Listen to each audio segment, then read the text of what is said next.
Welcome to the Success Sensei podcast for anyone interested in success, happiness, and balance. We'll teach you how to be a black belt at life. And now, your host, former professional fighter, multiple world champion, entrepreneur, and investor, Robert Devan.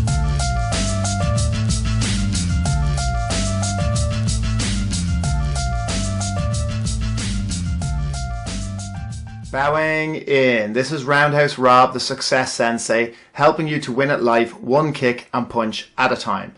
And today I'm talking about what I've learned from fighting in a cage. Did you listen to my podcast last week? If you didn't, you really need to go back to that. This is a two-parter, the first two-parter I've ever done. The one I did last week was what it's actually like to fight in a cage. So that was more of an immersive experience describing exactly your thoughts and emotions as you're coming up throughout your training camp and coming up to your fight day. So this is completely different. This is following on from last week's one. This one is about what I've learned. So these are more lessons that you could actually use in everyday life, because sometimes life is similar to a fight and there's many correlations that you can actually learn from. I will be reading from notes again this time because there's no way I'll remember all the points that I'm going to try to make. I don't like really reading too much, but this is a totally different type of podcast. Normally I ad-lib and I like to just do like a live, or whatever you call it, a live kind of a broadcast. I like to just do a hot take. That's the expression I was looking for. I like to do a hot take where I just run with it. I don't like to heavily edit this stuff, and I like it to be more natural. I don't like it to be too polished. I like the podcast to be realistic and to be more like a conversational piece. So that's why sometimes I leave in stutters, coughs, and any kind of annoying sounds like all that kind of stuff. So just so as you know, it's realistic. And any of the podcasts that I listen to that I love, that's kind of what, that's the way they do it as well. So hopefully I'll get to emulate some of the ones that I actually like as well. And that's what makes this totally different media from radio and from television. So right, let's get into it, because I know that you can learn from it as well. What I learned from fighting in a cage. I've probably had hundreds of competitive sport karate and amateur kickboxing bouts. As a professional fighter, an MMA fighter that is, my record is 4-2. I think this ratio wins to losses means that while I mainly win, I do know what it's like to handle defeat, which is very important from a coaching point of view. I've had my first MMA fight at the age of 31, so I was always able to view my MMA journey through the eyes of an experienced adult. Why did I fight? It wasn't because of a violent streak. It wasn't because I wanted to prove my manhood. I didn't fight because I enjoyed hurting people. I did want to quieten the naysayers, but I mainly fought because I loved the competitiveness. It felt like extreme competition that forced me to understand my mind, body and emotions better. Competing for me was only a byproduct of my years of martial arts training. You don't have to compete or fight to gain from my experience, and hopefully I'll save you the bruising. These lessons are not exclusively about fighting, and they can be related to life, business and goals in general. Right, here we go. Number 1, have a thirst for knowledge. In order to achieve your aim, you will need to seek out the best instruction and mentors you can find. I have spent a lot of money travelling in order to receive the very best training possible. You must fully immerse yourself in the subject matter in order to achieve the maximum you can. Constantly invest in yourself and your education. Number 2, assume control. The only way to do this will be to take responsibility for every aspect of your life.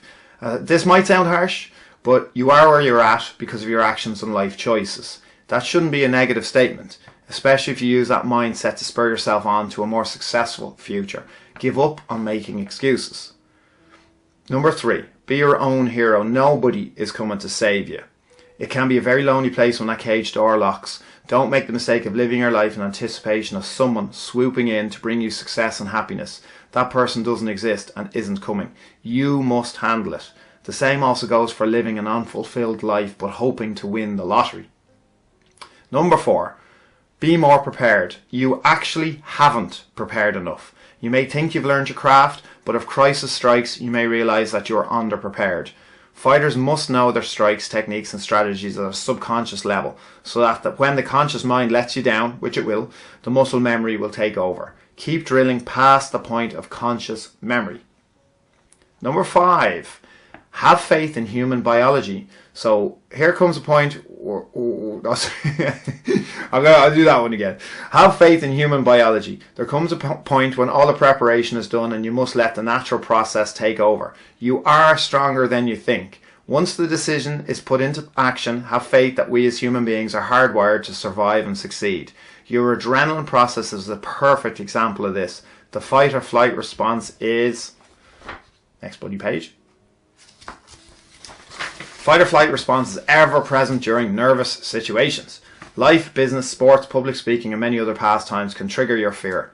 Having faith in your biology can often stop you from panicking and making mistakes. Right, number 6, an unusual one. It's normal to become superstitious. I'm not a superstitious person, and yet competitive fighting can bring out superstition in people. It's the same with religion. I'm not a religious person, but religious people seem to get more religious when they go through the fighting process.